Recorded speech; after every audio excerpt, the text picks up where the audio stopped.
sorrows. I'm trading my shame. I'm laying them down for the joy of the Lord. I'm trading my sickness.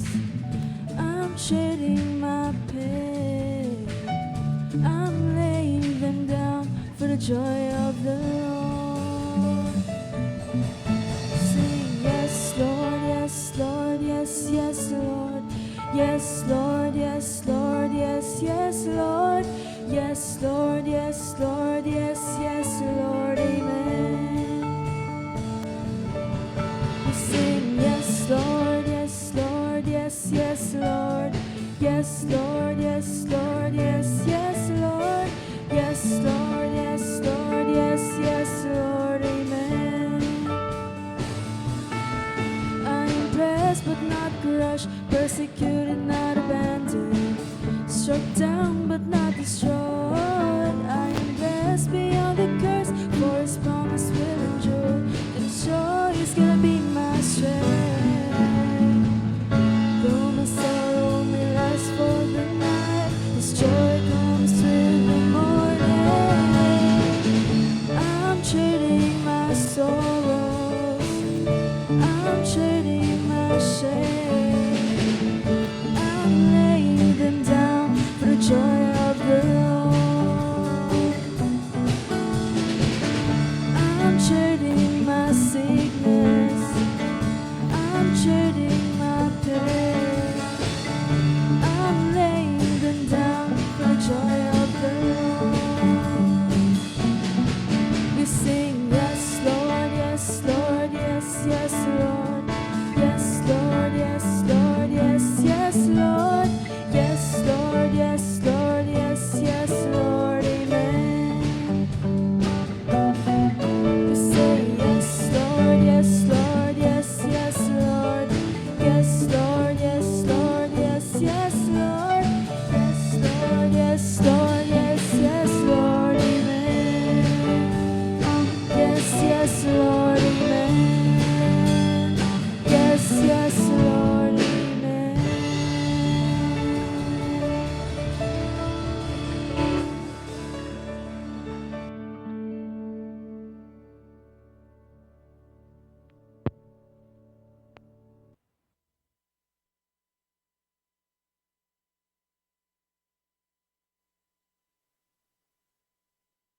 Praise the Lord. Yan. Salamat po kay Gino, kay kayang biyaya kay katamo. Yan po, salamat kay kaligtasan natin tamo. Uli na po ning gewa na kay katamo ning Gino. Glory to God. Salamat po. Mayap po yung Diyos. Ni minsan, nakatamo po likuan. Nakatamo po pepaboren. Yan. Glory to God. Announcement po, atin pong joint fellowship ng men and women. Keng Tarlac section po, May 1. So holiday po ini. Niya po, ang venue po ng fellowship, kaya pong Earl's Place, kaya pong Jeffmin. Kaya po, ing pong oras 9 a.m. to 5 p.m. Yan. So, kung tatamo po, deng men and women, adult po ini, sa atin pong fellowship. Batala po nga kaya bering alawang churches. Ayan. Pangunahan na po yung WM is Sister Reds and men, Pastor Jovi. Yan po. May 18, atin pong fellowship keng church. Tamo po, men and women. Yan po, ita pong atin po kasing regular keng men, once a month. April ya. Okay. So, yan pong April. Ngayon yun pong Sabado yan. Yan po, makakabit po May. I'm sorry with that. Okay. 5:30, yan po, Kenny. Kenny po. Sa ating tampong fellowship, men and women na po ning True Light. Ayan. Praise God. Nung atin ko pong Biblia, buklatala po kay Nehemiah chapter 2, verse 20. Talakad tamo po. Tayo po'y tumayo bilang paggalang sa salita po ng Panginoon. And I'll be reading po from the New International Version, Nehemiah chapter 2, verse 20. Ikitsune po, Nehemiah chapter 2, verse 20, ing sasabihan na po, ahine. Nehemiah 2:20. I answered them by saying, the God of heaven will give us success. We, his servants, will start rebuilding. But as for you, you have no share in Jerusalem or any claim or historic right to it. Manalangin tayo po, Ginoo, pasalamatan mi. Nagpapasalamat po kami, Panginoon, sa inyo pong biyaya sa bawat isa. Salamat po sa kaligtasan na meron kami dahil sa aming Panginoong Hesukristo. Salamat po, O Diyos, sa inyong biyaya sa bawat araw. Salamat po sa inyong pagpapagaling sa aming mga karamdaman. Salamat po sa pagpo-provide mo sa aming mga pangangailangan sa bawat araw, Panginoon. Salamat po, Panginoon, kahit ni minsan hindi mo kami pinabayaan. Salamat, Panginoon, na ang aming mga buhay ay patuloy mong pinagpapala. Panginoon, sa araw na ito, hinihiling namin, O Diyos, ang inyong pangunguna sa pangangaral po ng inyong mga salita. Dalangin namin na ikaw ay mapurihan at maparangalan, madakila sa pangangaral na ito. At dalangin namin, O Diyos, na tama at ayon sa iyong kalooban ang pagpapahayag, Panginoon, ng mensahe na galing po sa iyong salita o sa Biblia. Patnubayan mo po kami, Panginoon. We pray that each and every one will be blessed. Lord God, we pray for the move of the Holy Spirit in our midst. We pray that you touch our hearts, O God. Panginoon, ikaw magbigay ng pag-asa. Panginoon, ikaw magbigay, Panginoon, ng inspirasyon upang kami po ay patuloy na makapaglingkod, O Diyos, at ialay namin ang aming buhay, Panginoon, para sa iyo.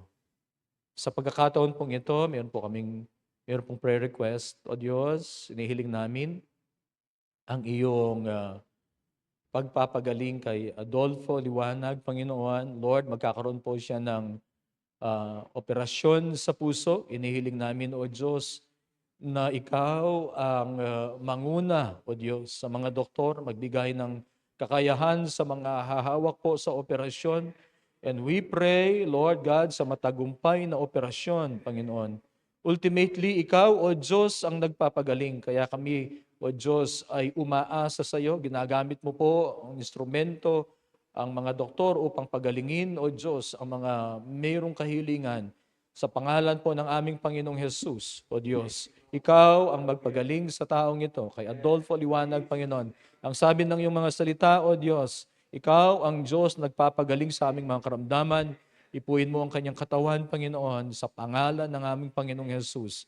Magkaroon ng kagalingan at matagumpay na operasyon, Panginoon. Lord, we honor you, we thank you, Panginoon. Pagpalain mo ang pangangaral ng iyong mga salita, and we pray that the Holy Spirit will be in our midst this morning. We honor you, Lord. We thank you. This is what we pray in Jesus' name. Amen. Tayo po'y nagpapasalamat. Meron na tayong TV dyan sa likod. Ayan. Palakpakan naman natin ang Lord. Bagamat parang maliit siya dahil nandun siya sa likod. Pero 55 na po yan. Siguro mas, pag mayroon po, nagpapasalamat po tayo sa Panginoon sa nag-sponsor po niyan. Mayroon pong nagbigay individual, outside of the church. Siya po ay isang mananampalataya, nagbigay po siya ng 20,000 at ayan, ibinili po natin ng TV. Almost 21,000 po yan, pati installation, mga gamit, another 1,750. Ayan. Praise God. Pero ayan po, meron tayong TV dyan sa likod. Para kapag kita mo na rin kung ano yung mga nakalitaw dito. Praise the Lord. Meron pong mga pagkakataon sa ating buhay na kung minsan tayo ay tinatawag ng Diyos to rebuild. Rebuild. Ibig sabihin, meron lang na-build.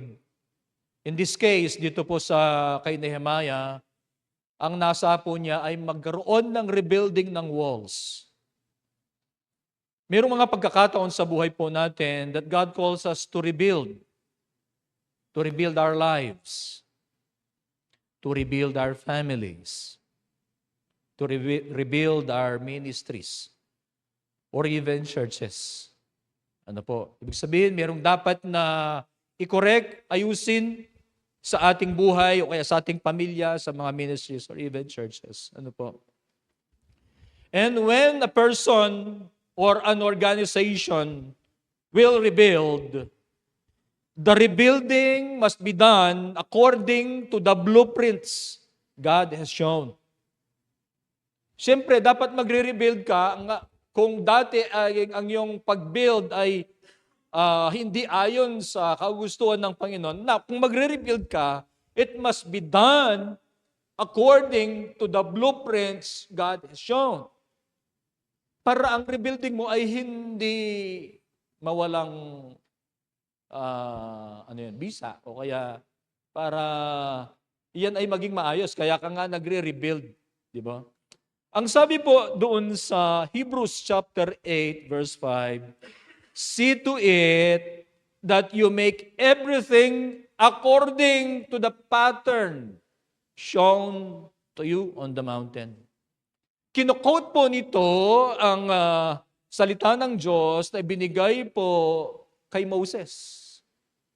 Noong gagawin po ang tabernacle, see to it, ang sabi ng Diyos, that you make everything according to the pattern. We should see to it na ang buhay po natin in our rebuilding, it should be according to the pattern shown to us in the Word of God. Amen. Ang sabi po sa Genesis chapter 6 verse 22, Noah did everything just as God commanded him. So tayo po, kung gusto natin na tayo, yung buhay po natin, ay mapagpala, we should do everything just as God has commanded. We must rebuild according to the will and plan of God. Now, doon po sa tawag na ito kay Nehemiah, in rebuilding the walls of Jerusalem, mayroong pong opposition. Now, meron din tayong makikita dito that there will be opposition to the work of God. Kahit na gawain yan ng Panginoon, mayroong magiging opposition po dyan. Kahit sa panahon po natin ngayon, kung gagawin natin ang gawain ng Panginoon, kung gagawin natin, kung ano ang pinapagawa ng Panginoon sa atin, there will always be opposition to the work of God. Pero tayo po bilang mga manampalataya, we must be united in making the work of God into a reality at i-advance po natin ang kanyang kaharian. Yan po ang tawag natin sa Diyos. And we are part of the work and the mission of God. Hindi lamang sasabihin natin, ay, si pastor lang yan, ang mga leaders lang ang mayroong dyan, may trabaho dyan, o kaya silang ang may mission. Hindi po, tayo pong lahat. Tayo pong lahat ay tinawag ng Diyos. We are called to work together and be obedient. Because through us, God will do great and mighty things. Naniniwala po ba kayo doon? That God will do great and mighty things through our lives, in our lives, and through our lives. Tingnan po natin ang Philippians chapter 4, verse 13. Ang sabi niya, I can do all things through Him who gives me strength. Ayan, kahit wala akong salamin, nakikita ko, malaki pala yung mga font niya. Dito maliit, mas malaki doon. Tingin po ninyo, tingnan kayo doon. Malaki. Ano pa? I can do all things through Him who gives me strength. Ayan. Glory to God. Ang Diyos, gagawa siya ng mga kamangha-mangha, hindi lamang po sa ating buhay, kundi sa pamamagitan ng ating buhay. Kaya nga, we must partner with God in building His kingdom. Kasi sa pamamagitan po natin, ay gagawa ng kamangha-mangha ang Diyos. Tayo pagpapalain ng Diyos. Ang libro po ng Nehemiah, it emphasizes spiritual recovery. Kasi po, ang istorya niyan ay inalis po sila sa Jerusalem.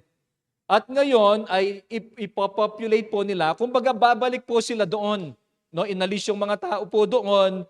Ngayon, mayroong mga natira doon, winasak po ng mga kalaban nila yung bakod. Ano? At dahil po doon ay madali silang mapasok ng mga kalaban, o kaya isa pa ay yung identity po nila ay nawawala. Identity nila na sila ay mga anak ng Diyos o mga naniniwala sa Diyos. Ano po? It emphasizes spiritual recovery dahil nga po sila po ay babalik doon at sila po ay it also emphasizes yung commitment nila sa Diyos dahil sila ay babalik sa Jerusalem kasi ang roots nila, spiritual roots sa Jerusalem, at hindi lamang po babalik doon kundi sila ay mag-commit muli sa salita ng Diyos. Dapat tingnan natin ang libro ng Nehemiah ay yung pong kakambal nito ay ang libro po ng Ezra. Ang Ezra, yan po, kung titignan natin context yan, nagbabalik din sila kasabay ng Nehemiah. Pero ang Ezra po, ang sinasabi niya, balik tayo sa salita ng Diyos. Bilang mga anak ng Diyos, bayan ng Diyos, ano po ang Israel. Ayan. So, it emphasizes spiritual recovery and commitment to God and His Word. Now, tayo po ngayon, we are to advance the kingdom of God and do His work. Kasi ang utos ng Panginoon sa atin ay go and make disciples. Ito ang huling sinabi ni Jesus, hindi po ba? Ito yung sinabi po niya sa atin, go make disciples. Mabigat po ito kasi kasama po ng Great Commission na yan ay teaching them to obey everything I have commanded you. Kumbaga, ituturo natin sa mga tao, we will go, we will win them for Jesus Christ. Pagkatapos, tuturuan natin sila na sila po ang mga tao na mawin natin kay Jesus Christ. Tuturuan natin silang magbasa ng Biblia, magtiwala sa Panginoon. At pagkatapos ay tuturuan natin na sumunod sa Panginoon. Kasi sabi niya, teach them to obey everything I have commanded you. At iyon po ay isang mabigat na mandato sa atin. Because we will teach them to obey. Tayo nga po, minsan nahirapan mag-obey. Dapat commit natin ang buhay natin para pag inikayat natin yung mga tao, obey, let's obey the Lord. Alam nila that we are obeying the Lord. Ano po? So, it's not the work of one man alone. It's not the work of one man. Ang pagdi-disciple. It's the work of every one of us. It's not the work of only a few. It's the work of everyone. Tayo pong lahat. Ano po? Now, how can we effectively rebuild? Ang Nehemiah po, it's not only about the book of rebuilding the walls that were destroyed. Sabi ko nga po, it's about spiritual recovery, commitment to God, and commitment to His Word.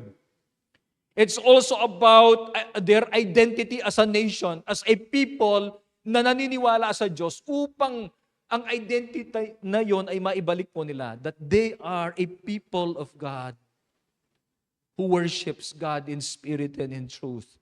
Ano po? And it's also about spiritual recovery and revival.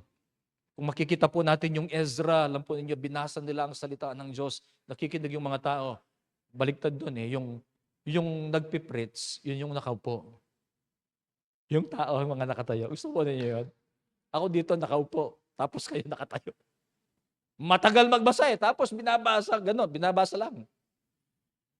Hindi nagpipreach.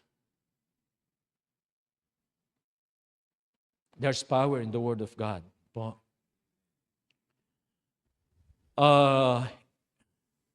At ito po ang mission from the Lord. Ano po, is the mission. No, ang mensahe pong pamagat ay build with God or rebuild.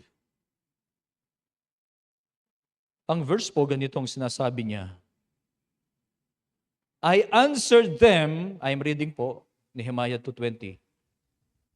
I answered them by saying, the God of heaven will give us success. First things first. Alam natin na ang Diyos ang siyang magbibigay. Alam po ni Nehemiah na ang Diyos ang siyang magbibigay sa kanya ng tagumpay. The God of heaven will give us success. Now, paano magkakaroon ng success? In the rebuilding of the walls. Ano po? They must return first to their homeland. Kasi kung hindi sila babalik doon sa Jerusalem, sino ang magbibuild? They must return to their homeland. Mag-resettle muna sila sa Jerusalem, i-rebuild nila ang templo, at i-rebuild nila ang wall. Sabi ko nga, yung identity nila, yung pagsamba nila sa Diyos, they should rebuild the place of worship and they should rebuild the wall para hindi kung sino-sino yung makakapasok at i-impluensyahan yung nasa loob patungkol sa kanilang pagsamba sa Panginoon. This is spiritual. They must return to God. Without returning to God, there will be no success. Kasi sa kanila, bilang mga mananampalataya sa Diyos, bilang mga naniniwala sa isang Diyos, the God of heaven will be the one to give them success. It's the same to us. Ang Diyos na makapangyarihan, ang ating Panginoon, ang Panginoong Yesus, ay tayo ay bibigyan ng tagumpay kapag tayo ay tama, kapag tayo ay nagbalik sa Kanya. Tama yung ating puso. It is the invitation of God for us to return to Him. Marami pong verses ang sinasabi ng salita ng Diyos na tayo po ay bumalik sa Kanya. Ang sabi po sa Zechariah 1:3, return to me, declares the Lord Almighty, and I will return to you. Zechariah chapter 1, verse 3. Sa Joel chapter 2, verse 12, ang sinasabi po ay, return to me with all your heart, with fasting and weeping and mourning. Balik sa Panginoon. Dahil kapag yon at tama yung yung relasyon natin, tama yung puso natin sa Diyos, ang sabi po ni Nehemiah, the God of heaven will give us success. Ang nasa natin ay ang presensya ng Panginoon ay parating nasa ating kalagitnaan. Mahalaga po yon. Yun ang pinakamahalaga. Ninanasa natin na sa ating mga pagtitipon ay parating nandun ang presensya ng Panginoon. Mga kagaya po nito, presensya ng Panginoon. Mga simpleng mga pagtitipon natin outside of the Sunday service, ninanasa natin ang presensya ng Panginoon. We do not want for the glory of God to depart from our churches, from our church. Kasi yun ang mahalaga. Why do we congregate? Why do we worship? It's because of God. Pagkatapos, kung wala ang presensya na, dapat yun ang mahalaga po sa atin. Ninanasaan natin ang presensya ng Panginoon. We desire the manifestation of God's awesome power in our midst every time we congregate. Nasa po ng puso natin yon. Bumalik sa Panginoon, iuna siya, mahalin siya, sumunod sa Kanya. Ilagay natin ang ating sarili doon po sa presensya ng Panginoon sapagkat ang Diyos, ang presensya ng Panginoon, ang source ng ating mabuting tagumpay. Sasabihin ng iba, di nga liwa. Naman maniwala kayong Diyos at ilang tagumpi. Di ba? Kaya sinabi ko po, good success. Kasi pwedeng ang mga walang naniniwala sa Diyos ay they will experience comfort in their lives. They will experience success and maybe in business kahit walang Panginoon dahil sa kanilang sariling kakayahan. Pero pag nandun na sila, ay parang, o hindi parang, ang tagumpay ay hungkag, ang tagumpay ay hollow kung wala ang Diyos. Lalong-lalo na sa atin, we claim to be believers. Pagkatapos wala ang Diyos sa iyong tagumpay. Hindi natin maabot po yan. Ang sabi po ni Nehemiah, the God of heaven will give us success. Yung mga imposible po kasi ito eh. Ang hirap po nilang kasi meron silang mga opposition dito. Meron silang mga kalaban dito. In rebuilding the walls. At makikita natin mamaya na ito ay natapos po nila sa isang napakabilis na paraan, kumbaga parang imposible talaga na mangyari yon. We must establish a relationship with the one who gives us success. Amen.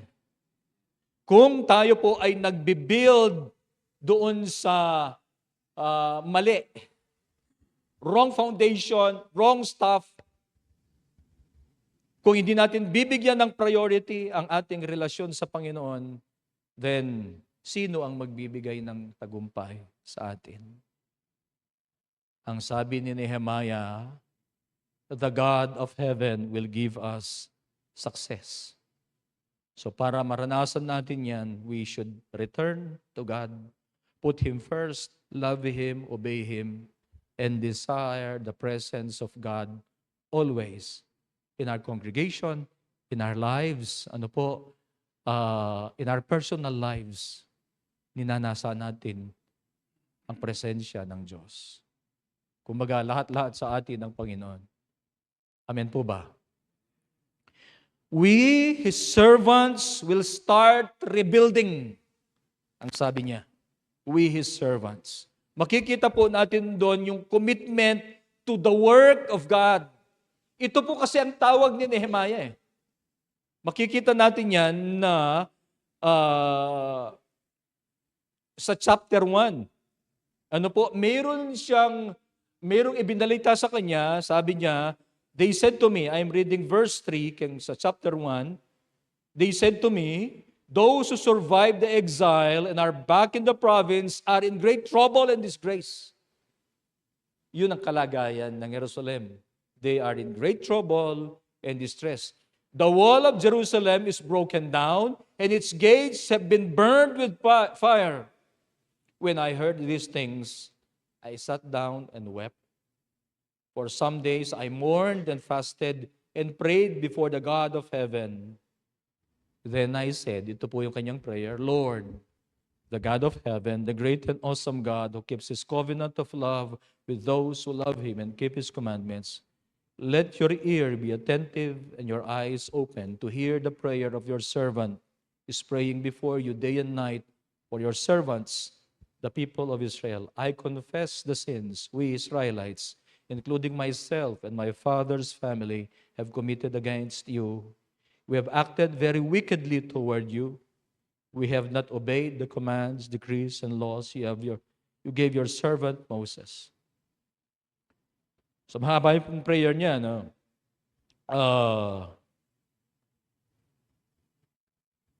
Tapos sinabi niya, I was a cupbearer to the king. Imagine po, itong taong ito, tingnan din natin yung kanyang position. Cupbearer po siya. Ibig sabihin, yung buhay ng hari nakasalalay sa kanya. Lalagyan lang ng konting, lalasunin niya yung hari, pwede. Ibig sabihin, hindi naman gagawin yon. Ang point ko lang, tiwala ang hari kay Nehemiah para sa buhay niya. Hindi ka basta-basta mag-a-appoint ng cupbearer mo kung hari ka. Lalong-lalo na noon. Lalasunin ka, mamamatay ka kaka. Mga conspiracy.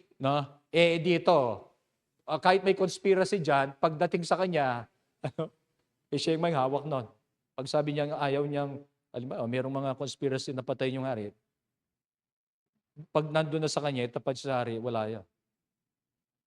My point is, yung hari ay tiwala sa kanya. Ano po? At syempre, maliban doon, yung qualification yan. Ano, di ba si na David, si na Daniel, ano, si Daniel at saka yung kanyang tatlong kaibigan, si Shadrach, Meshach, Abednego, by the way, mga Babylonian name na yun lang, pero mayroong mga Hebrew names sa mga yan. Si Daniel, hindi natin alam yung kanyang, sinong makakatanda sa inyo ng pangalan ni Daniel na binigay ng Babylonian king? Wala na. Ako rin, hindi ko na pero meron siyang pangalan. Pero yung tatlong ito, na si Shadrach, Meshach, Abednego, hindi po nila Hebrew name yan. Okay, yung pong gusto kong sabihin po dito ay, ang mga ito napunta sa pagsaserbisyo sa hari dahil matalino sila, magaling sila, hindi lang basta matalino, mabilis sila na makaintindi, ano po, sabi nga doon sa di ba? They were 10 times better. At yung kanilang itsura, magandang lalaki sila, ano po, makikisig. Yun din si Nehemiah. Because he serves the king. Now, si Nehemiah, pinangunahan po niya yung rebuilding na ito. Nung nabalitaan po niya, nag-pray siya sa Panginoon, Lord, nagkaroon siya ng nasa na i-rebuild po ang walls na yan. At siya po ay umuwi. Nagbalik siya sa Jerusalem. Kumuha siya ng permission sa hari. Makikita natin yan sa Nehemiah chapter 2. At minobilize po niya yung lahat ng pwede. Ay, hindi pala lahat ng pwede. Lahat. Talagang, kasi rito sa Nehemiah, makikita rin po natin yung mga principles about leadership. The Israelites were of one mind doing the task of rebuilding the walls. Nung ma-mobilize po ni Nehemiah ang mga Israelites, araw at gabi, ginagawa po nila. At pagkatapos, mayroong nagtatrabaho, mayroong namang mga nagbabantay. You read. Kasi mayroong mga threat. Makikita po natin that there is power in unity habang committed sila sa trabaho binigay ng Diyos.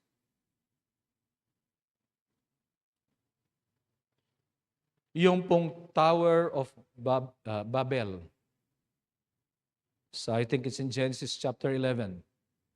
Yung mga tao doon, nagkaisa sila, ang mga tao noon. Kaya lang nagkaisa sila para magrebelde sa Diyos. At yung Tower of Babel, tumataas na. Anong ginawa ng Panginoon? Binigyan sila ng iba't ibang language. O nung hindi na sila magkakaintindihan, ay in-stop na yung Tower of Babel. Pero makikita natin yon that there is power in unity. And how much more kung tayo po bilang mga lingkod ng Diyos, bilang mga bayan ng Diyos, mga anak ng Diyos, how much more when we use our unity in advancing the kingdom of God. Amen. Ang task po ay great. The task was great for Nehemiah and the people of Israel. The task was great for them because there were powerful oppositions to the rebuilding of the wall. Pero sila po ay natapos, higit pa doon sa expectation na target date po nila. They were able to fulfill the task in just a short period of time. Why? Because they were united. Tayo po dapat magkaisa rin. Sa pag-advance ng kaharian ng Panginoon. Magkaisa rin din sa pagbabahagi ng salita ng Panginoon. Magkaisa doon sa pag-invite. Kahit na magagalit po sila sa atin, pero ang concern natin, they would come to know Jesus Christ. They would come to know Jesus. Marahil pag-una, hindi nila maintindihan, pero i-win natin sila sa Panginoong Jesus. Because we care, because we love them. Kasi po, ang sabi ng salita ng Panginoon, no other name under heaven that man should be saved other than the name of Jesus Christ. Hindi sila maliligtas sa anumang pangalan. Hindi sila maliligtas sa relihiyon. Ang Panginoong Hesus ang makapagliligtas sa kanila. Basahin po ninyo ang Biblia. Tandaan ang 4:12. Tandaan ang Acts 4:12. At tandaan po ang sinabi ni Jesus Christ. Ano po ang sabi niya? I am the way, the truth, and the life. No man comes to the Father except through me. Mayroon pa bang ibang pangalan doon? Na maliligtas ang tao? Sabi ni Jesus, I am the way, the truth, and the life. No man comes to the Father except through me. Hindi sila maliligtas sa ibang pangalan. Sa Panginoong Hesus lang. Sasabihin nila, meron kayong in-exclusive ninyo. Wala po tayong magagawa. Yun ang sinabi ni Jesus Christ sa pamamagitan niya. At doon tayo dapat tatayo. Kasi pag sinabi na, pwede rin yung sa inyo. Nilalabag natin kung ano yung sinasabi ng Biblia. At hindi sila maliligtas. Kung sa ibang pangalan sila nagtiwala, dapat kay Jesus lamang. Amen. It will be a great task for us. But it will be fulfilled if we are united. Amen. Kung tayo nagdadalanginan, kung tayo magdadalahan ng pasanin, kung tayo ay iisa ang layunin na si Jesus Christ, itaas natin, ibahagi natin sa mga tao.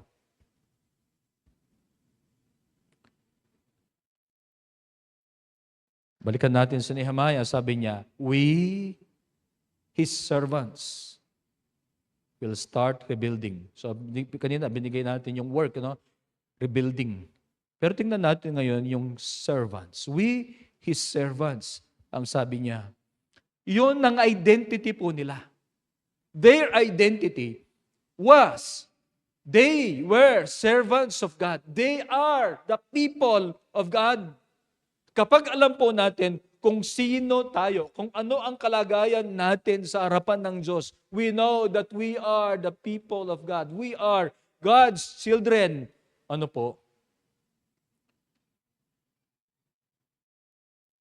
Malalaman natin kung anong gagawin natin. We know our identity and we know the command. What's the command? What's the commission? Go make disciples. At dito po ay dapat wala pong delay. There should be no delay. I am praying na tayo po ay bigyan ng burden ng Panginoon para sa mga mahal natin sa buhay na wala pa sa Panginoon. Ako po ay nananalangin na ilagay sa puso natin ng Diyos yung sense of urgency natin para sa mga wala pa sa Panginoon. There should be no delay. Ang mga ito po, walang delay ang mga to. Ang mga ito po, walang excuse. Pagkatapos po nilang magtrabaho, yung iba, nag-uhukay, yung iba, nilelay yung mga bricks. Yung iba nagbabantay dito. May mga gwardya. Dahil mayroong threat ng attack. Pero sila po, hindi po nagko-complain.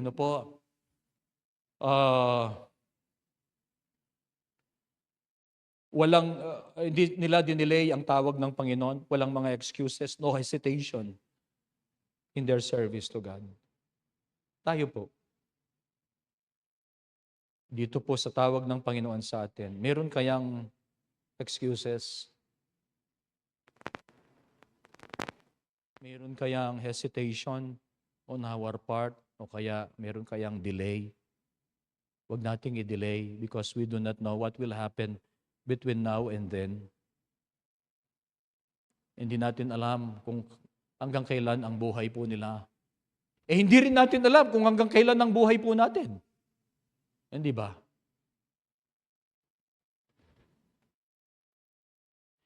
And these people, they were able to fulfill the task in such a short period of time because they were united and they don't have excuses.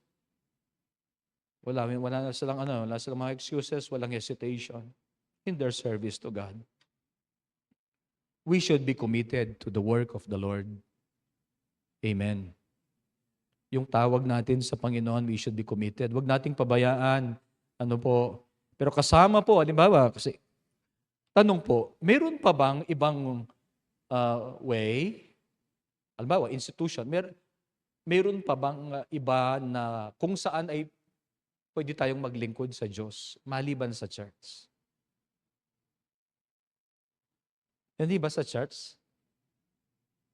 Dito natin na-express yung pagsamba natin. Ano po, dito tayo nagkakaroon ng fellowship. Ano po, dito tayo na-encourage na we go and make disciples. Ano po? In such a short period of time na natapos po nila rebuilding of the walls. Kung hindi po ako magkakamali ay 52 days.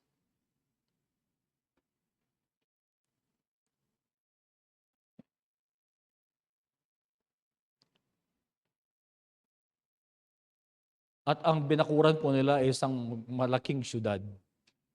At ang Jerusalem po ay bundok po yan.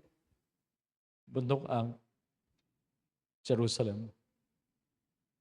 Their identity, ano po, they were servants of God. At kapag alam mo ang identity mo, kung sino ka, alam mo ang gagawin mo. Tayo alam natin ang gagawin natin. Na tayo ay maglilingkod sa Diyos, ito ang tawag natin. Ano po, maglingkod sa Kanya. At kasama ng paglilingkod na yan, ano po, ba, sa church, meron tayong tawag dito. Kasama po diyan yung ating pagbabahagi ng pag-asa sa mga tao. Ang pag-asa ay si Jesus. Pagbabahagi ng kaligtasan, ang kaligtasan ay na kay Jesus. There should be no delay. And God uses willing hands. God uses willing hearts. Ano po? Willing po ba tayo na maglingkod? Ang mga ito po, no, hinikayat po ni Nehemiah. Pero nung maintindihan po nila yung urgency ng tawag na ito, ng paglilingkod na ito sa kanila, ay they work willingly. Tayo po, we should work with willing hands and willing heart because God uses those who are willing. Amen. Kaya ba ng Diyos na i-rebuild ang walls na siya lang? Na walang tao? Na hindi niya kakailanganin yung tao? Kahit wala si Nehemiah, kaya ba ng Diyos na gawin yun para sa kanyang bayan? Kaya. Yung ang creation, sabi niya, let there be light, and there was light. Let there be vegetation in the land, and there were vegetation in the land. Iba't ibang klaseng halaman. Let there be fish in the ocean. At mayroong mga isda na lumitaw. Kaya ng Diyos. Pero hindi na kumikilos ang Diyos. Doon po sa ganon. Tanong, kaya ba ng Diyos na magpababa ng anghel, alimbawa si Archangel Michael, pumunta rito, o kaya dyan sa bayan, mangaral. At mangangaral siya patungkol sa kaligtasan. Kaya ba ng Diyos gawin yan?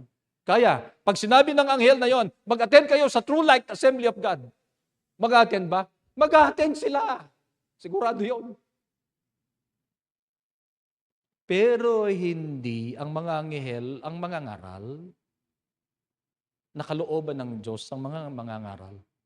Tayo ang binigyan ng trabaho na yon upang ibahagi si Jesus Christ. Hindi po anghel, tayo. Hindi naman sinabi sa mga anghel, go and make disciples. Sinabi niya sa mga alagad niya. At tayo ay parte ng utos na yon. Kaya ng Diyos na i-rebuild ito kahit sabihin lang niya. Kaya nga God uses willing hands. Ano po? He could rebuild the walls instantly, but He chose people to rebuild the wall. He chose us to share Jesus Christ. And it's a privilege to do that. We have a work to do. Kung sila, rebuilding of the walls, tayo po, we have a work to do. What's our work? Go make disciples. Win people for Jesus Christ. At hindi lamang po sila i-win pagkatapos, i-disciple natin sila. Turuan natin na sila ay manampalataya sa Panginoon. Turuan natin na sila ay sumunod sa mga itinuturo ng salita ng Diyos. Sinabi ba yon? Sinabi yon. Mahirap ba yon? Mahirap. Pero tutulungan tayo ng Diyos. Amen. And we must renew our commitment to that command or to that commission. We must renew our commitment so that we can serve God well. Amen. We can serve God well and effectively. Kasi po, maliwanag yun, na yun ang gusto ng Panginoon.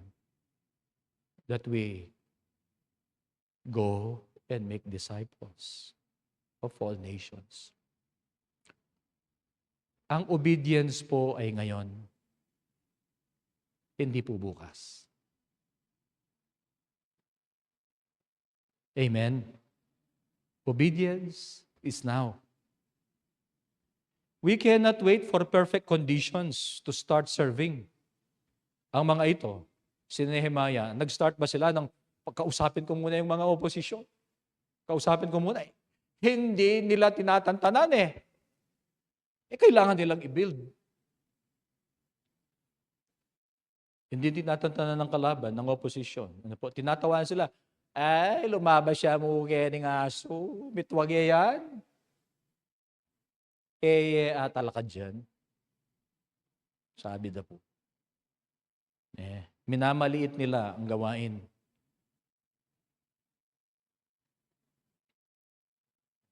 There will be opposition and there will be unfavorable conditions sa ating pagbabahagi. But we cannot wait for a perfect time or perfect condition to start serving. Ang pagsaserbisyo po natin ay ngayon. Amen po ba? Mahirap ba? Oo naman. Kaya nga kailangan natin ang Diyos. Kailangan natin ang banal na Espiritu. Pinangako naman ni Lord yun, di ba? Same verse. I am with you always to the end of the age. If we will commit to going and making disciples and teaching them to obey, ang sabi ng Panginoon, I am with you always. Hindi naman natin kaya yun eh. Sa sariling kakayahan po natin. Tutulungan tayo ng Diyos. But we need to be willing. People need the Lord.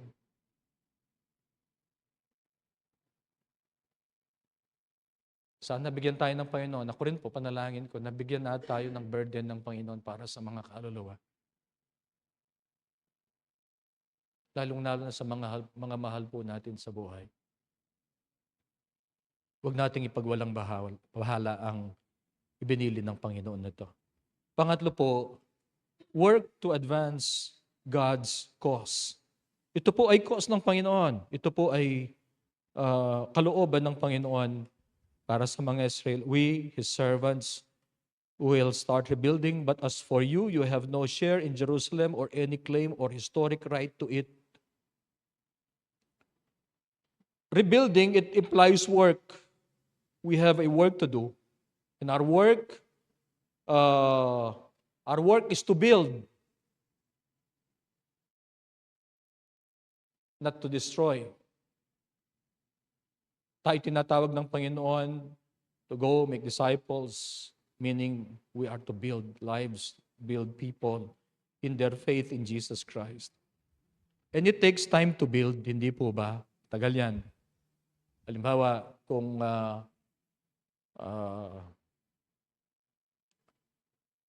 pagagawa mo, halimbawa tayo ng Second floor. Halimbawa lang po, dito. Matagal yun. It would take months maybe. Pero pag wawasakin mo, madali lang. Rebuilding as compared to destroying, mas madali ang mag-destroy. Ano po? It takes only a moment to destroy. But we are called to build, to rebuild. Tayo po ay pinagkatiwalaan ng napakadakilang task. Bakit napakadakila? Sapagkat ito po ay involved o nakasalalay ang eternity ng isang tao. Halimbawa, concern ka sa isang tao, ano po, at all of your life, ano po, all of his life, sasabihin mo, suportahan ta ka. Diba? Suportahan ta ka. Lahat ng all of his or her life, you support him. Lahat, kahit saan. Encouragement, emotional, financial, ano po. Pero pag di mo yan nilid sa Panginoon, hanggang doon lang kapag namatay na siya.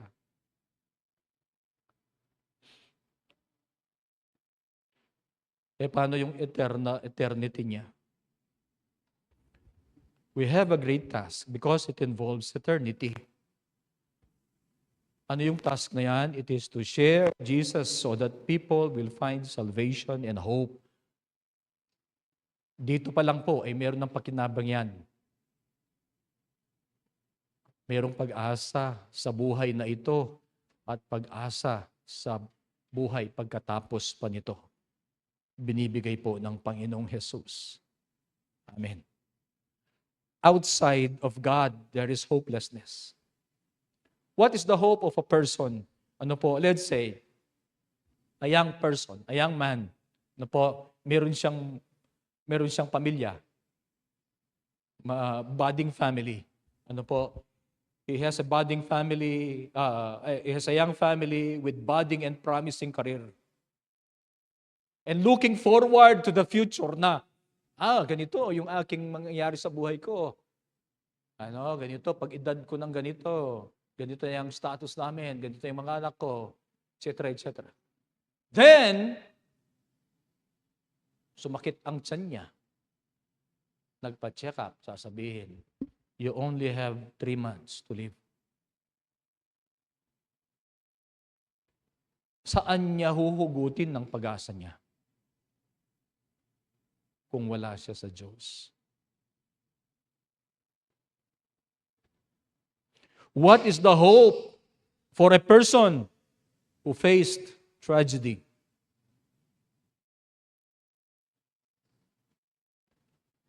Kung halimbawa ang lalaking ito ay halimbawa kinuha namatay. What is the hope for the family ng lalaking young man na ito? What's the hope for the family? Dahil mayroong trahedya sa buhay nila. Outside of God, there is hopelessness.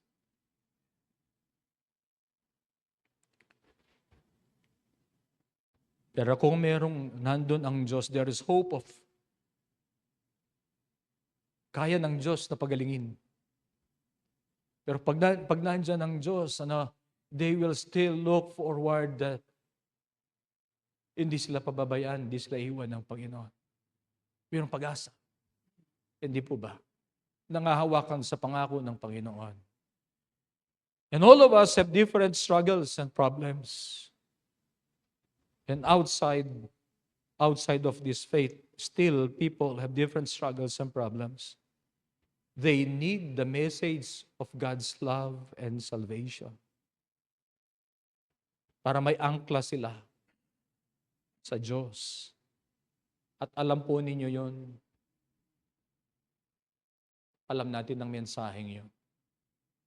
We need to share the Lord Jesus. Amen. He is the answer to their deepest needs and even to ours. To our deepest needs also. Kahit naman nanampalataya tayo, hindi nawawala yung pangangailangan natin sa Diyos, even our deepest longings and needs. Jesus is the answer. Amen. We rebuild not only the structure of the church, but we rebuild the spiritual vibrancy of the church. Mayroon po tayong bahagi lahat. Amen. Gawin po natin ang bahagi natin. Amen. Mayroon po tayong goal. Isa lang ngayong taon, isa lang. One more for Jesus. Amen. Amen po ba? Do your part in the rebuilding. Win people for Jesus. Ano po? Maring mahal po ninyo sa buhay yan. Ano po? Pagkatapos, i-assimilate natin sa church. Dalhin natin sa church. Kasi wag nating pabayaan. Wag nating pabayaan. Ano po? God has given us influence sa mga tao. Ano po? We have influence. Use that to win people. Amen. Let us win another one for Him. Ang sabi po ng Jude chapter 1 verse 23, save others. Bakit nakakapag-save ba tayo? O, tingnan, basahin natin. Jude chapter 1 verse 23. Bagay, isang chapter lang naman yan. Save others by snatching them from the fire. Save others by snatching them from the fire. Ayan, no? Snatch others from the fire and save them. Oh, tayo pala yun. Snatch others. Paano? Di share natin si Jesus Christ. Di naman tayo ang magliligtas. But we need to share. And when we share, they accept the Lord, we can snatch them out of the fire. Save others by snatching them from the fire. Let us have a powerful testimony of our lives. Ano po? Kasi titingnan nila ang buhay po natin. We work to advance the kingdom, but we should have a powerful testimony of our lives. Ano po? There will be people na sa mga ginawa po ng Diyos sa atin, there will be people after that. Ano po? Duman din tayo sa process ng pagliligtas ng Panginoon, ng pagpapala ng Panginoon. God will use you. Ano po? There will be people who will look up to you. Use that influence. Use that to win people for Jesus. Let us have a powerful testimony of our lives. Let us continue to surrender our lives to Jesus Christ so that there will be transformation in our lives, because that's important. They will look at your life. What you can contribute is important. Huwag nating sasabihin, wala akong may contribute dyan. Hindi po. Mahalaga ang contribution natin. Mahalaga ang ating pagbabahagi. Tayo po ay tinawag ng Diyos, hindi lamang po para iligtas, kundi tayo ay maging paraan din. Tayo ay maging instrument so that others will be saved. Amen. Amen po ba doon? What we can contribute is important in rebuilding the church and its spiritual vibrancy. What we can contribute is important in winning people for Jesus Christ. There are great challenges for this church. Sa church ng Panginoon, there are great challenges. They are beyond our ability. They are beyond our control. There are great challenges. Pero ito po ang maganda. There is a great God that we serve. Amen. There is a great God who can give us success. Only let us be willing. Let us be willing po to be used by God. Return to Him. He's the one who gives success. Kumbaga, iayon natin ang buhay natin sa kung ano ang gusto ng Diyos para sa atin. Renew your commitment for His cause. Lord, ano sasabihin natin? Lord, ay hindi po yung biya ko. Gamitan mo po. Sinabi niyo na ba yan? Parang sinabi niyo na po yan. Nangako kayo sa Diyos. Lord, ay hindi po yung biya ko. Gamitan mo po. Tutuhanin po natin yun. Tutuhanin po natin. Renew our commitment for His cause. Let us continue advancing His kingdom. Amen. Tayo pong lahat dito ngayon. Hallelujah, Jesus.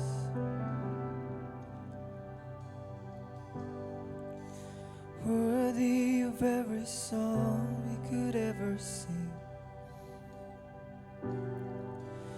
Worthy of all the praise we could ever bring.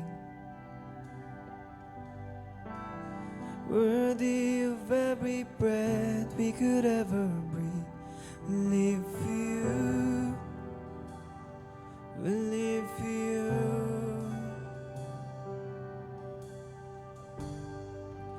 Jesus, the name above every other name. Jesus, the only one who could ever save. Worthy of every breath we could ever breathe. We live for you. We live for you. Sing holy.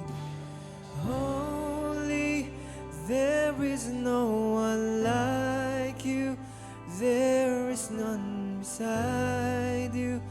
Open up my eyes in wonder and show me who you are and fill me with your heart and lead me in your love to those around me.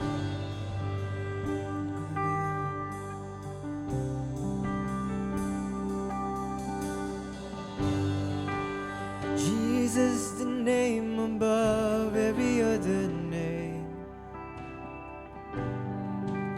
Jesus, the only one who could ever save.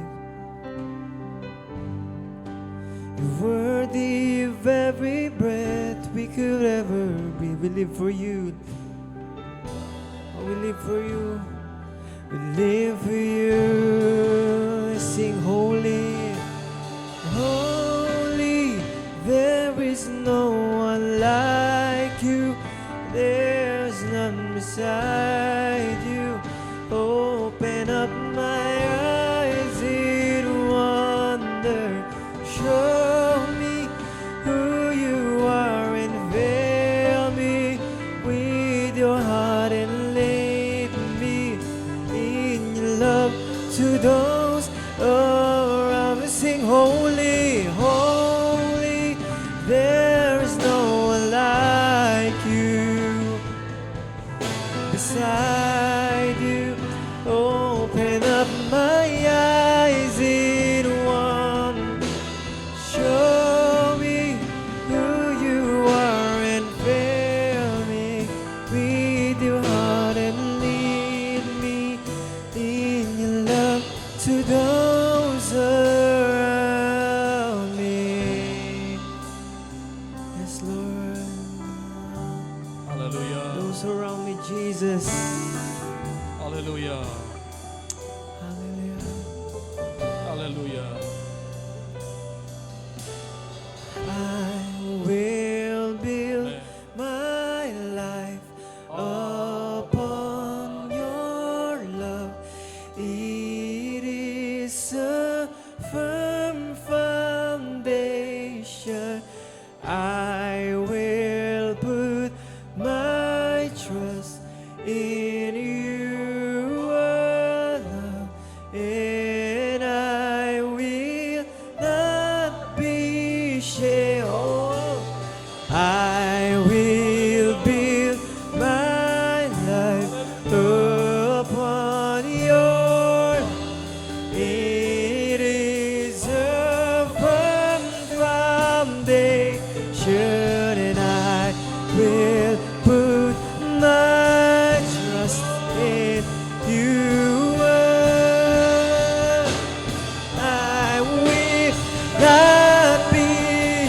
sing holy, holy. There is no one like you. There is none beside you. Open up my eyes in one and show me who you are and fill me with your heart and lead me in your love to those around. Sing holy Lord. There is no beside you, beside you. Open up my eyes in one.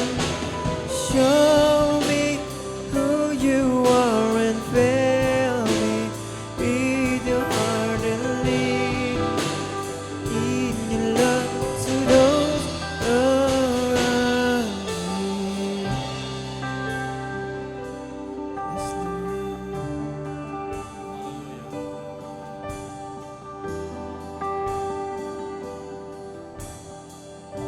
Hallelujah.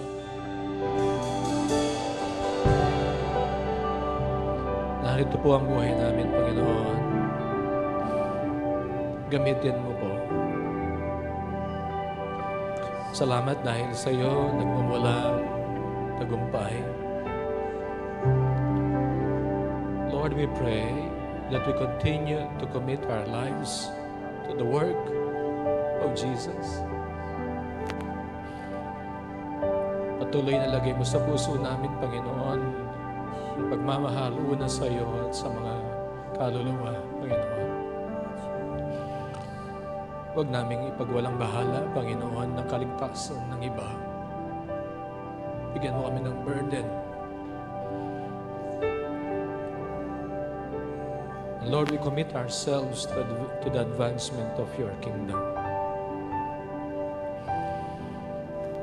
Bigyan mo kami ng lakas. Bigyan mo kami ng kakayahan, Panginoon, ng tapang. Panginoon, anoint mo kami, Panginoon, yung banal na Espiritu. Baptize us with the Holy Spirit, O God, so that we can share Jesus Christ. Bigyan mo kami ng mabuting patotoo, Panginoon. Gamitin mo, Panginoon. Lord, you have built your people. Lord God, you have transformed the lives of your people spiritually. And maraming beses, Panginoon, Lord, yung buhay namin ay binago mo, Panginoon. Yung kalagayan ng buhay namin, binago mo, Panginoon. Lord, we pray na ipagamit namin ang buhay namin. Lord, maging mabuting patotoo. Lord, ang transformation namin, spiritually, transformation ng buhay namin. Transformation, Panginoon, ng kalagayan namin sa buhay. Use it. So that, Lord God, people will come to know Jesus Christ. Hallelujah. Hallelujah. Huwag mong hayaan, Panginoon, na maging passive kami, Panginoon, patungkol sa bagay na ito. Use our lives, O God. Salamat po, salamat po. Hinihiling namin, O Diyos, na kami po ay magpakasipag, Panginoon, sa gawain. Kami po, O Diyos, ay magpursigi, Panginoon. Gawin namin, ibigay namin ng the best po namin sa paglilingkod sa iyo. Narito ang buhay po namin, Panginoon. Gamitin mo po. We commit ourselves to you as individuals and as a church. Salamat po. Hallelujah. Panginoon, ang inyo pong mga anak na naririto, pagpalain mo sila, iparanas ang biyaya ng Panginoong Jesucristo, ang pag-ibig ng Ama, ng pakikiisa ng banal na Espiritu. Amen. Amen. Amen. God bless everyone po.